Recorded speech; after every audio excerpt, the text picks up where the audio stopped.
राज्य में पढ़ुवा स्कूल छात्र छात्री लगी सरकार तरफ जारी है एक बड़ घोषणा जहां आपण मैंने समस्ते जाणी रखा निहाती जरूरी। एक जानी एवं राज्य में ग्रीष्म छुट्टी रही अनिर्दिष्ट काल अर्थात पूर्व सूचना मुताबक जून 19 तारिख पर्यंत छुट्टी रही पारे। हेले एही राज्य में पढ़ुवा प्रथम रु दशम श्रेणी छात्र छात्री सरकार तरफ जारी है एक नुआ अपडेट।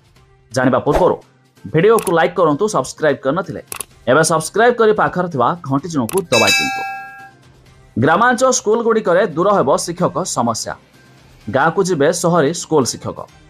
सहरांचल बहु स्कूल रे छात्र छात्री अनुपात अधिक शिक्षक अच्छी आउ सही अनुपात ग्रामांचल अनेक स्कूल रे कम शिक्षक अच्छी। तेरे गाँव में एमती किसी स्कूल अच्छी जोठी जन शिक्षक पढ़ुंट। तेरे खूब शीघ्र जिले में शिक्षक नियुक्ति तालिका तदारख कर जो स्कूल रे अधिक शिक्षक अच्छी सेठारु शिक्षक नथिबा स्कूल को अवस्थापित कर जिला शिक्षा अधिकारी अर्थात डीएम को एमिति चिठी करिछि प्राथमिक शिक्षा निर्देशालय। जरूरीकालीन चिठी जारी करी निर्देशालय स्पष्ट भाषा उल्लेख करिछि सहरांचल और ब्लॉक हेडक्वार्टर ग्रामांचल को शिक्षक बदली कराजिबो।